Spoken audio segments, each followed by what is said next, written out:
Athenin alem ringot te inon ti thina ni e dik reng video te po da ka chak em ani ma sela kan thiam nei netlin si lawa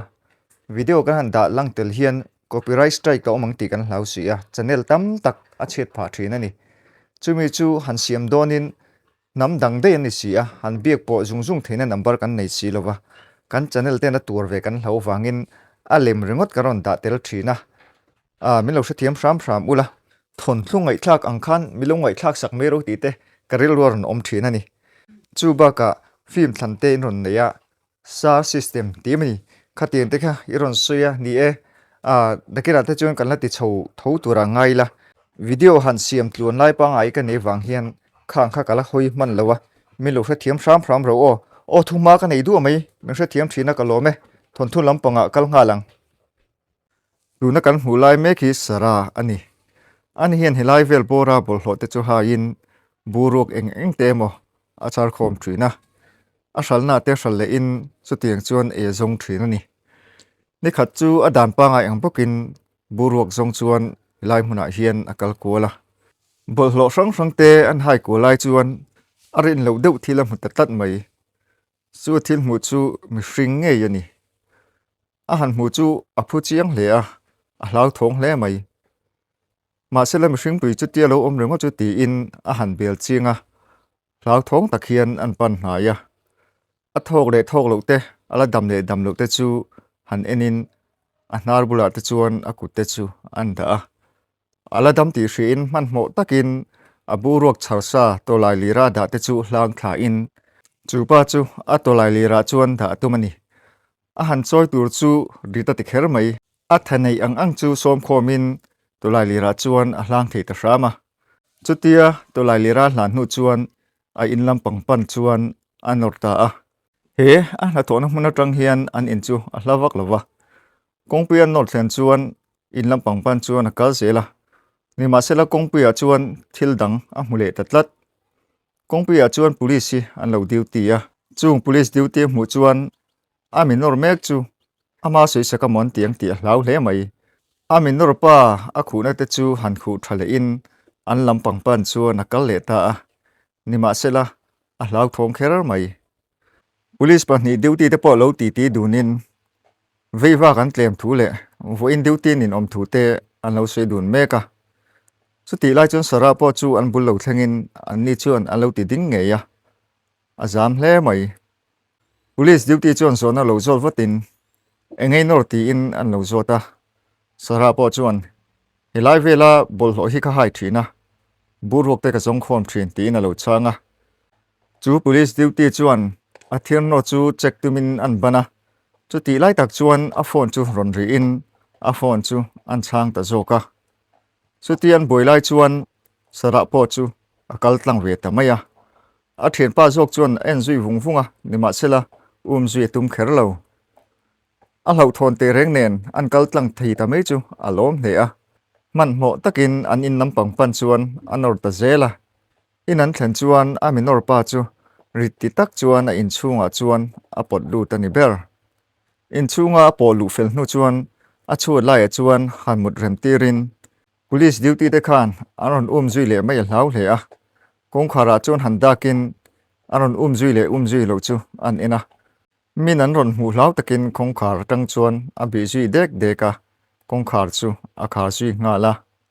chu mi nu chuan chu pa lam chu panin a han en chianga tu nge ni ti a hre thei der si lo a thei ang chuanin an choi kang le a khuma chuan an mut rem tir te chu mi nu chuan a hliam ta chu en kol ngai ni ti hria in a hliam ta chu hruk fai an tuma an ru fai tur te chu a hlak thong hle mai chu pa chu ran har thu tanga ama chu rong khoi fak ang ti hlawani a thiam ang chuan a hliam te an ti fai zo chuan khuma chuan mut that tirin puan te an sin tira zan te ni to wangin sarai po chu a bul thut lenga chuan amu ve ta zinga lo ni sarai po har mal he mai ame en kol pa po chu lo la har chuak lovin khuma chuan alamu renga na thongai si wangin sarai po chu a na thona mun lampang chu apan ve ta a na thona hmuna chuan a dan pa ngai ang bokin buruak te chu a khung khom meka chu ti lai chuan abula chuan mi pakhat buruak an chhar khom thin te an hral na thin chu arum kala deu so tak hian arum bia sarai bur chhar khom sa te chu han keu sakin i chhar tlem thei bok sia leitham tak tak chhar ngai bok si lo he tiang te chuanin ke ni tan helai hmun rom pan reng hi har sa sin tam deuh lo chhar thin ang che chu ti lo chu i buruak hi kan lei sak to mi lo che aron ti jeka sarai po chuan a ngai na hre lo hle mai sarai chuan chu tia chu pan an khum lai vel po chu a hlo to na ka lain abana chuan rong kai thuta buruk ai chuan ka du dei jok che i chalo hle mai kabula lo om dei ta che ti in anti el khum vela sarai chuan tapur chung hian min tharo ti pa chung hian abana funa chu an thing thla a abur sar khom ta chu la khom zung zung in ai pa chuan a khung zung zunga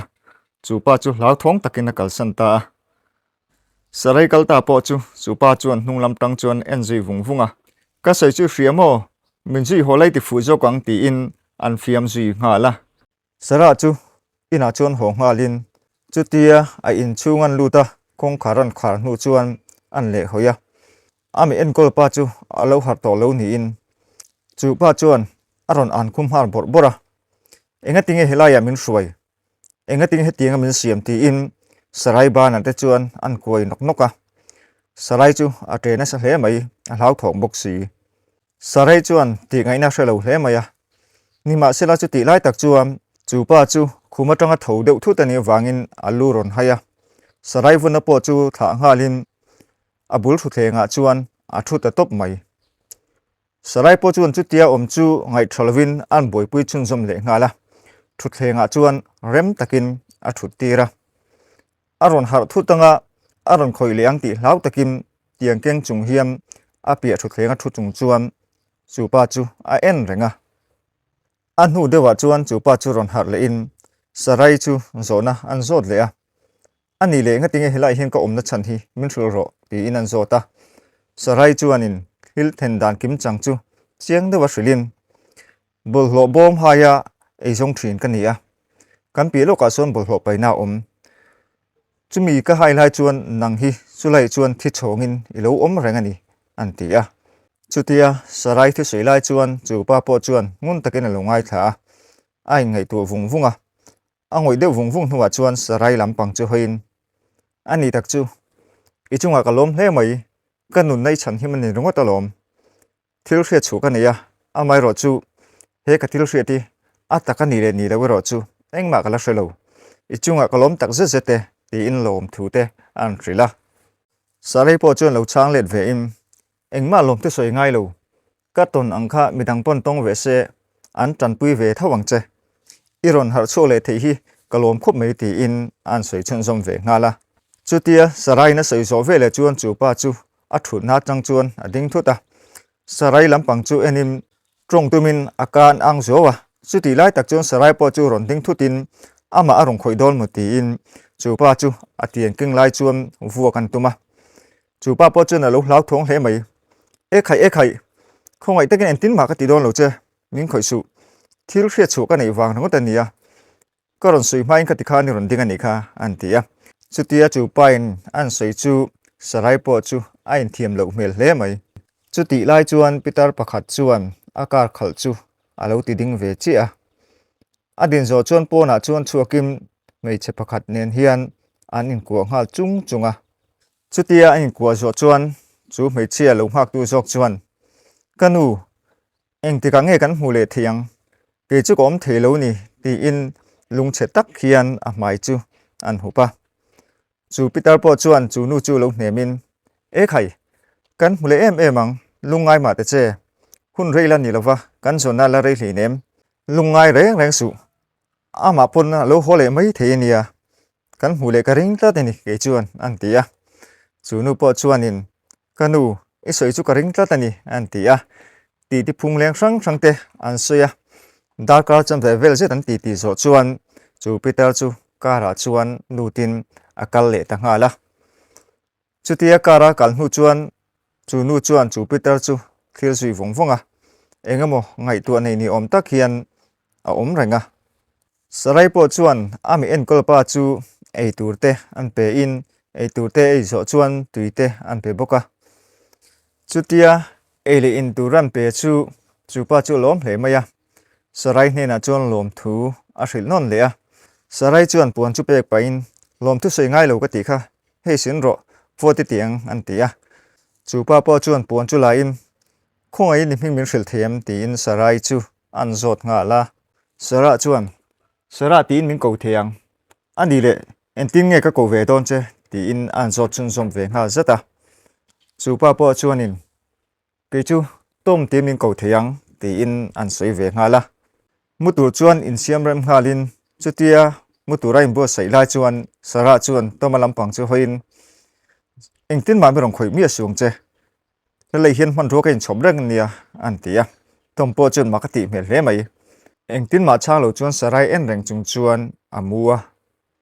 chutia tom muta po chu mu hil chun zum ve ngal main amu ma chuan mangmak tak taki amua a au chu voka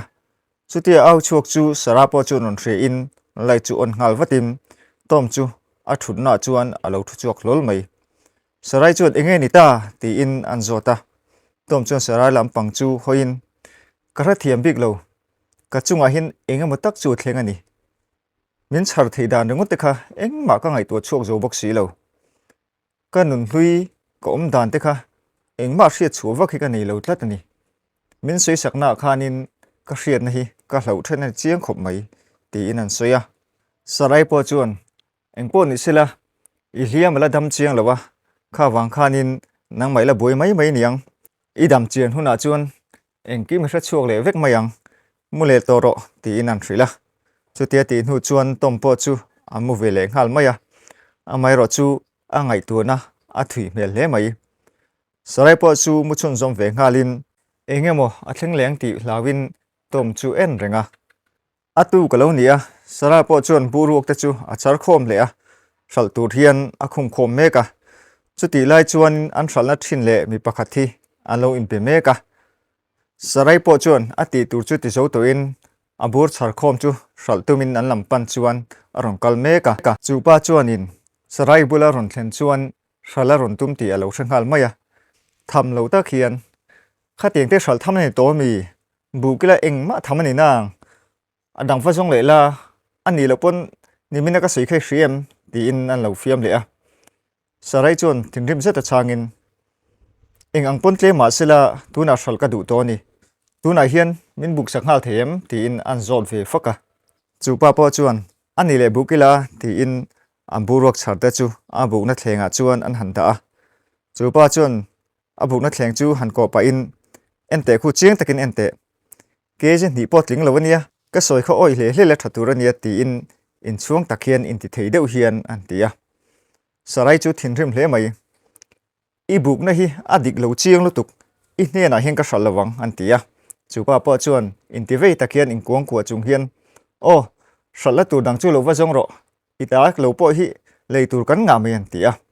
sara po chuan chang to lem chung lawin chu pa chu akal san ta akal san hu po chuan in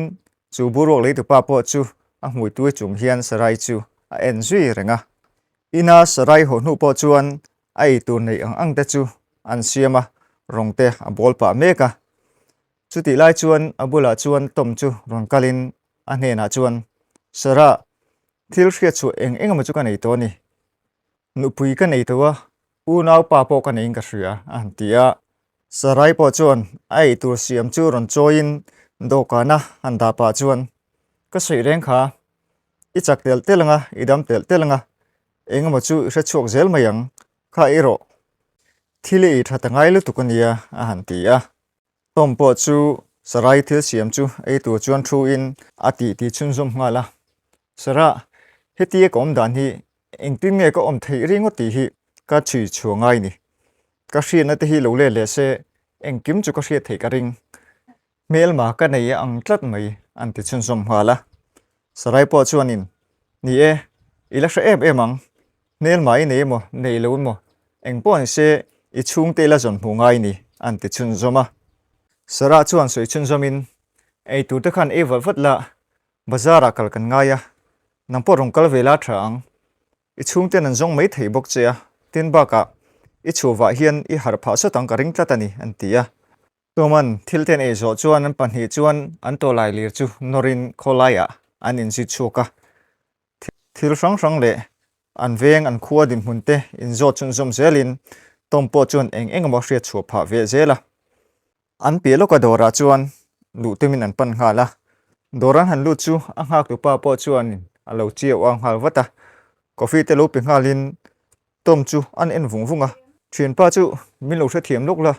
mania car accident an puan chuai ma sela a chuan mu zo lo kha iwan ang em an tia chutia dor hak tu in an ti chu tom chu zak hle mai hoi po hoi chu ngam lova dor hak tu pa chuan a computer chu han on zung in han en ve chin ma te u in angani u nawin ni hello mo an tia chutia computer atanga a han en chuan tom chu ameng phok chiang kher mai ama thalak nge chu alo chuang ko sia abula om sara chu han enin amak hle mai an ti sapa dor hak tu chuanin an mani chu en reng pa chuan kha in nang hle tak tak ania tiin an zot thalea sara chuan lo changin ain nang khop mai ma sel he chu ka pasala ni hi ti in dor hak tu hne na chuan tom chu an phat pui zung zunga chutia an mote an lei zo chuan dor tang chuan chuakim dor hak tu pa po chuan makti mel tak hian an hnunglam tang chuan a thlir zui ve renga do kana hian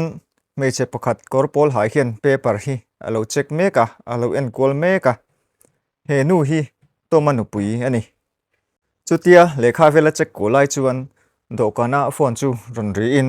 a phone chu lavata phone a chuan minute nga vel in bia in chutia phone a man zo chuan phone chu da in akal chuak ta ngala chutia chuan hu chuan mun pakhata hianin tom nupui chu mi pa pakhat nen hian an kal dun meka he kalpui pa hi toma u nau pa ani nen chuanin him takhian chu huan vela chuan an leng duna ti chi sang an soi duna ni toma u nau pa chuanin ko u nau pa ang deuh kha an hmunia an tia chutia an soi chu sarai chu ading chota kuting kong ko chung hian eng tin a en tinge dam thei jok bulho paina khan athi tong chu an pai dei tong mel inang tak tak hi kan tamalom ti in abulo ompa chu an nema ani na taka chuan toma unaw pa le toma nupui hi arukin lo ngaihzawng rang lo ni a toma chu thah tumin hun rei tak tang to in man lo la a tuna toma dan po hi an mani malak na vekani car accident a thi ti ran tumani nima sela chutia car accident thi ti ran tum chu an tum dan chut lorin bolhlo paina toma chu an pai le jok ta a toma chua donin toma chu atukum lama tangin chu in athi toan ngai ani amator chu accident angin angkal tira ama chu bolhlo paina an pai ta ani an pani chuan hlau thong hle ma se ti dang soi chun zomin mangai bia thu te in lanin an leng kwal du na eng polo theng se film khur ta ka chet zela la ngai ni ti chu an pania an in tiam dun na ani sarai le tom po chu dora tangan chuk ta kha in lampang an pan hal vong vonga in an thlen chon tom chuan thil hria chua bel ka nei zel mai nu po kala nei nge ani chumini wang chon tu na hian ka nu chu ka phone ngei ngai ya ka chan chin hi ka chung te ka hreila ngai ni an tia chutia soila chuan sarai chuan tom chu alo nel ve man hle to lo ni a toman akal sana ama chuwa ina khosale rakrak tur chu an ngai tu a hreomati hle mai tom chuan soi chun zomin engpo ni se kholai ka vakalanga phone ka va mang lokanga chan chin kain thrile donia kanu chu adam le dam lo po ka hrecha kani tin kanu po a thei chuan bia ka tumang ti in an soi chun zom ngala sarai chu alung nur hlea toma chok ta po chu thlir zui rengin aril ru angai tuana akal thui hle mai toma chok ta po chu phone chu man tumin phone number te chu an met kola anu chu phone atumani nima sela nu chu an phone ala thei tat lo mai phone chu han met thale in anu number jok chu an daila anu phone chu a phone tlang thei ta hlau mai anu chu lo la in tom chu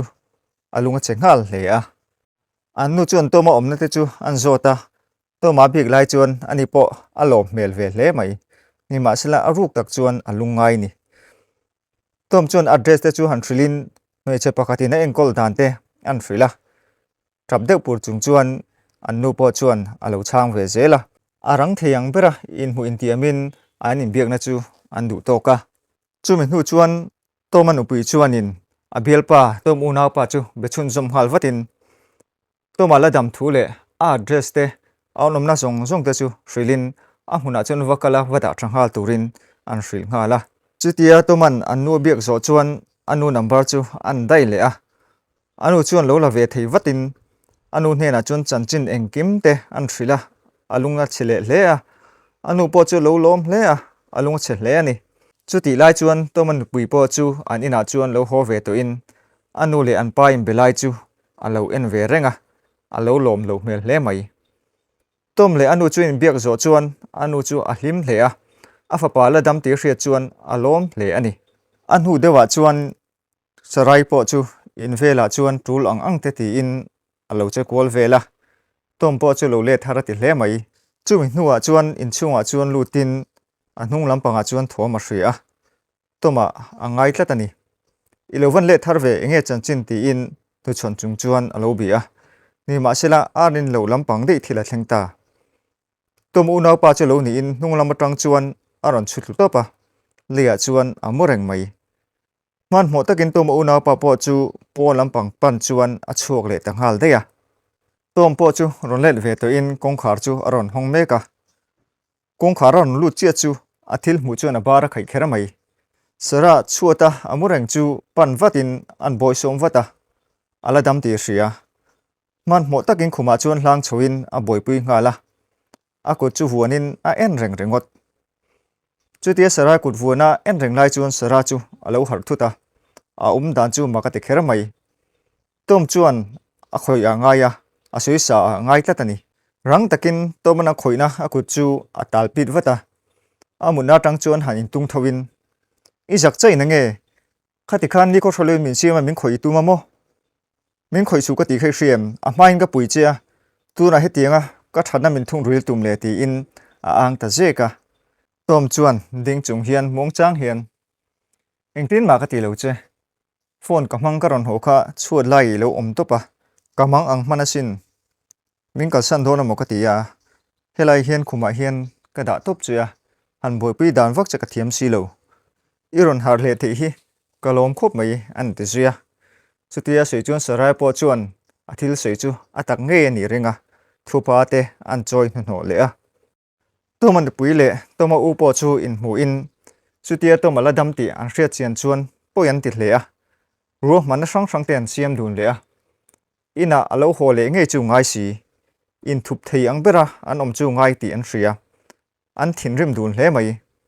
toma da that chuwa anu da that le a ro sum zong zong chu nei ve kan tum dun ani ni ma se malak dan kur kong chu ala om ngei nan hria tom chu muwa hroi ho phot an tum le a chumi tur chuan tom om na lampang chu an pan dun ta ani tom tene na in hmuna turan ruam man chu an vathen chuan kar atang chuan an chuk ngala tom le sara po chu loading dunin tom nu pui chuanin tom chu arong ko vata ka pasal du tak ti in lungche tak hian an trap dera chumi hnu chuan tom una pa chuan rompan phei vele in tom nen chuan ain ko wangwanga chumi lai chuan sarai chu alo ding ngoi renga chumi hnu chuan an vai chuan tom te chu an in lampanga chuan ho in tom chu sarai bula thua tom chu ron tong chuakin hei hi sarai ni a ani hian min charani min en kola ani wang liau liau hian tuna hian in bula karon omle thei pha ni kanun na chan him tu ni berani hi an tia nu ber chu ron tong chuakin e ni tak chu ka fa panun na nangin min chan him saka a bo to mo kan tia tuna kan he nei ron hroi ho ni rongo talom I chunga kan lom hle mai ka fa pa I mu dan hi khongai takin min hril theiam ti in an zot chun zoma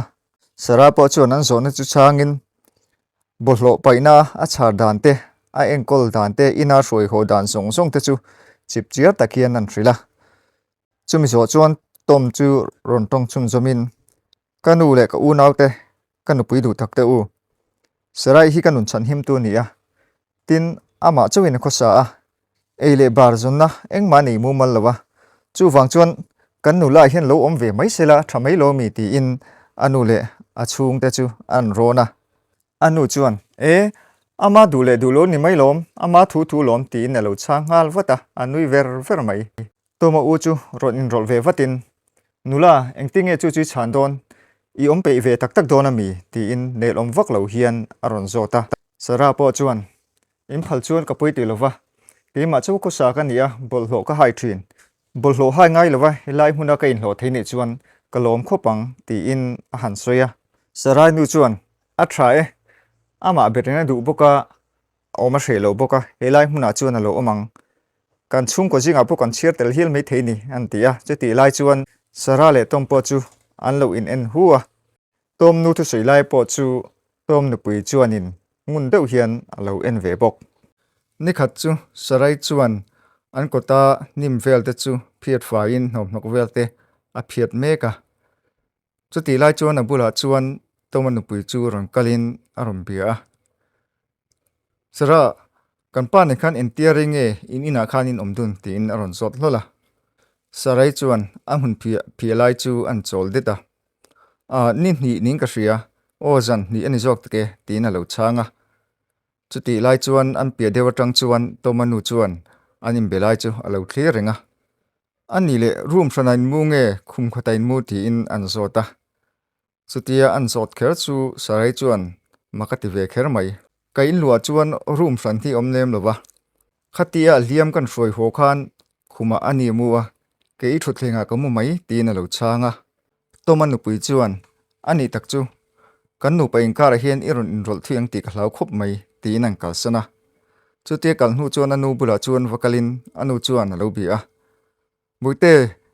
enting nge sarai kha in bi ovaka sarai kha lom lo mel hle mai ti in alo zota tomanu pui chuan in kanu ka pasal toma hi ka chan mai ang ti hi ka hlau tak zetani tuna ka hmule to ni ma sela abo chung khan sarai ina hian a khosa engtin nge ani le ama chau khosa nia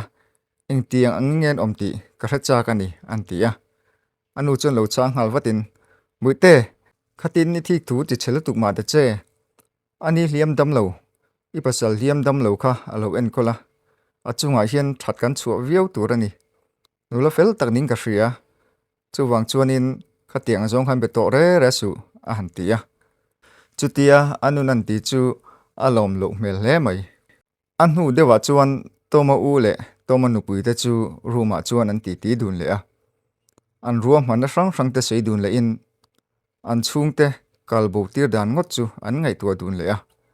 an chung te hret an hlau bok sia an ti po ring lo hle mai toma u chuan ke chu sarai so ka ring lo hle mai a chan chu om dan zuk hi a fin mel tat chu wangin kan da that ma saka ngai ni an tia tomanu pi chu ron tong chun zomin ani khop mai ke po ka ring lo ba ka ina om tam berani sia kan film khur via wangai ni kan pa ni inkar po hi a hriang ti hlom khop mai film khur taksi ma sela arang thiang berin kan da bo ve kan ngai ni an tia chuti lai chuan sarai mun phir fai po in chung lampang aron lut ve a chutia toma u le nu pui ti chu an hriat chuan makati hle mai toma u le toma nu pui po lo la ti chun zomin toma na hra chu kang tin hlau sia an in thak lel ton zia te chu in hril tonin an sei romantic dun hle mai sarai chuan a hmu ve reng ti po engman hrelo sarai po chuan toma tan le atan an tu sei chu hriat a tha ti hria in a enjoy ve renga chutia en reng lai chuan toma u le toma nu pui chu in thalel taka in ko hian an in fopa chutiang an mu chu sarai chuan makati le azul hle mai toma chu hril ngei thai na hria an hnuwa chuan kalsonin sarai chuan in chung thil rang te chu ti felin ati fai vela a thil mu le theta wang chuan angai tuna a kal thui hle mai toma te chung ku chu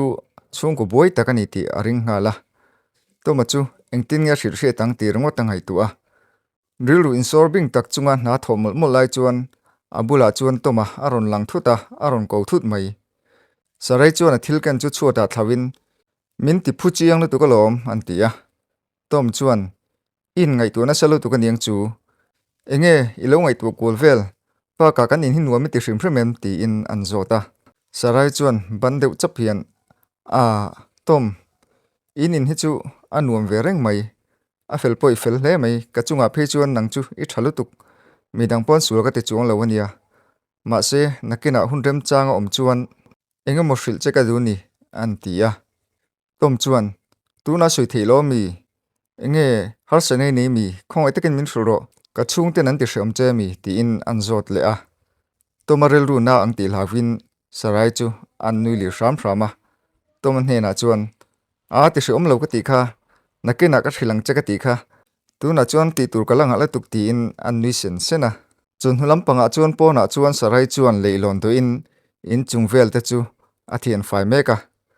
chuti lai tak chuan tomanu pui chuan apia deu tang chuan alo en ve renga sarai chuan phak lo hian aban trok troka chuti aban lai chuan tomanu pui chu thom dim takin abula chuan rong kal phaya sarai lona leilon chu atlo tu ta phut mai sarai chu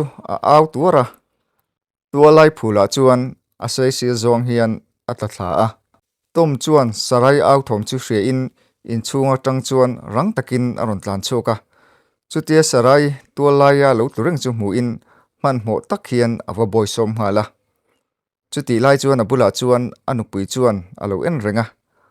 atlak nat lo kha acha sual pal mai ni kha alo tia alo ngai sak thadu lem lo tom chuan sarai chu apom kang lopa in chung lampang chu apan pui ngala van nei thak takin sarai chu alo na lo hlau sarai chuan in kha thil kha min ti tu ka mu chiang lu tuk ma se ka soi chu ni thin rim don ti ka ria arin pui ring phachuang lawang an tia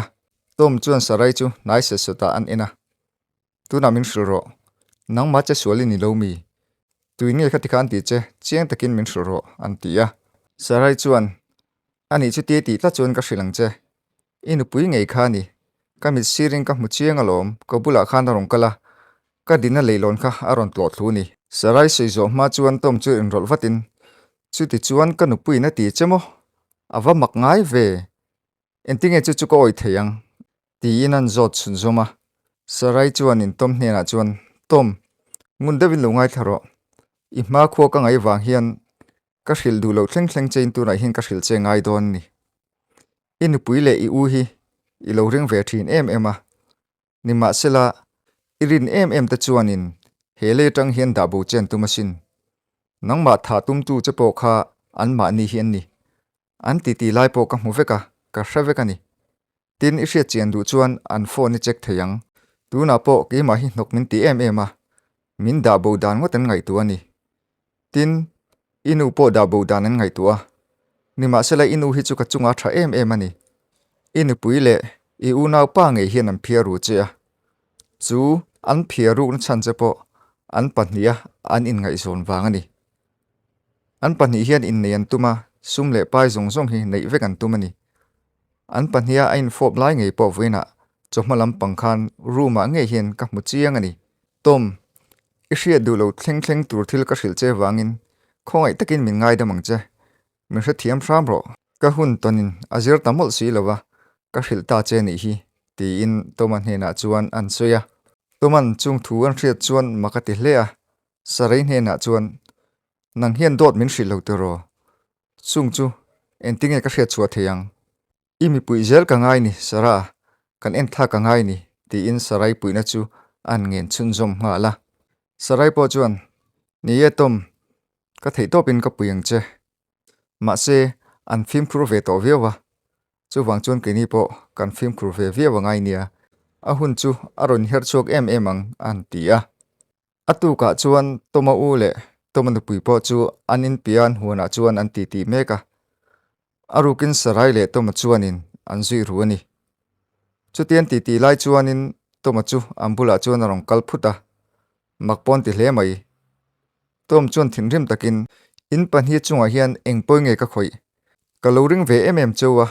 ka u nau pa le ka nu pui in ngaihzawng mo an tia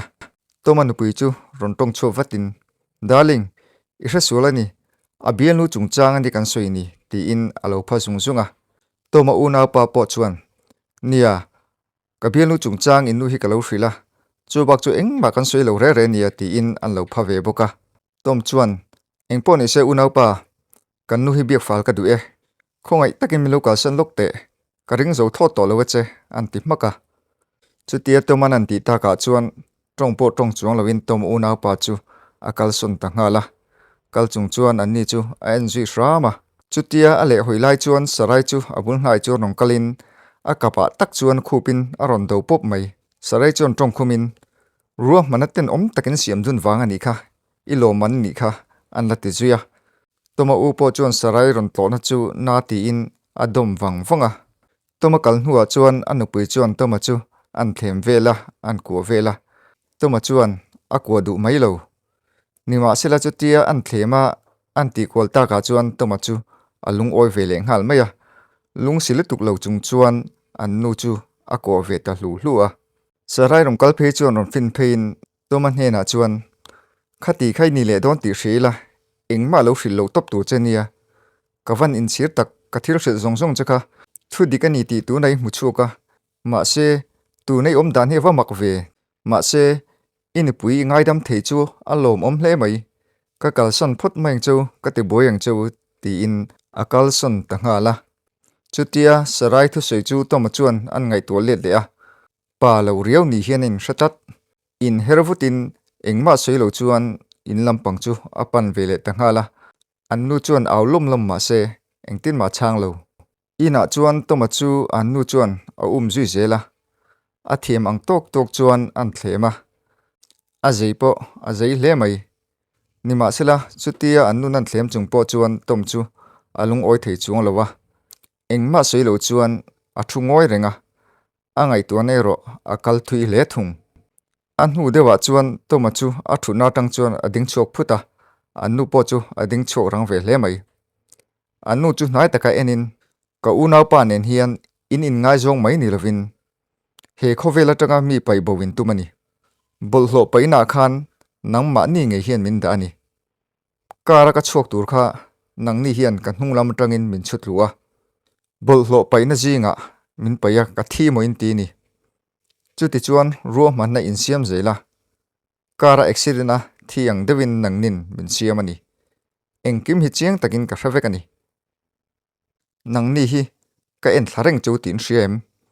keilo po ka nu po hi da thatin tumani kha nima sela chu chu a thleng top lawang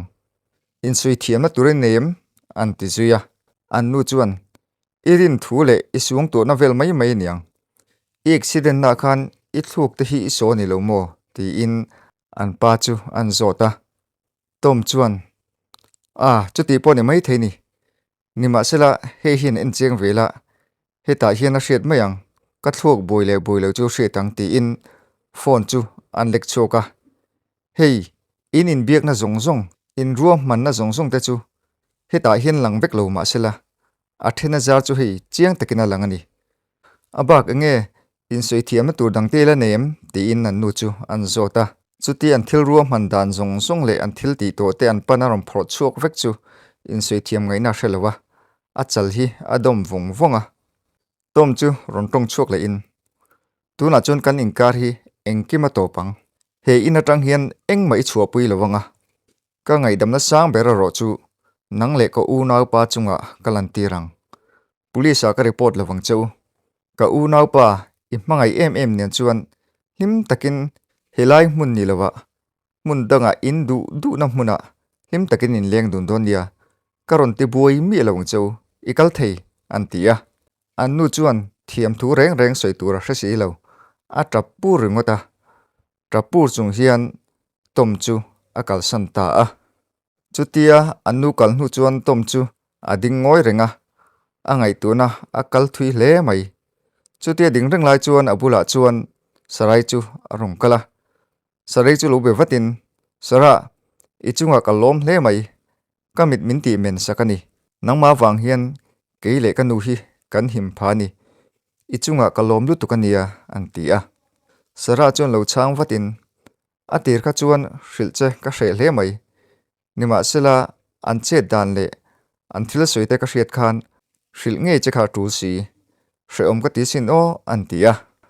tom chuan sarai hne na chuan sara tura chun nupui nei kan ni to lawa tin ka unau pa po kalbuta heta hian kanu nen chau kan kho satwa chu wang chuan kanu en kol tu te in en kol tu te keima min en kol tu te hi kamamoni kanu pui ni turin he ina hin iron om ve du mai ngem ti inan zota chu thu sarai nan hria chu makati hle mai nui varvar chung hian an bunghata chumi hnu chuan lim taka in ko in an in fop vungvunga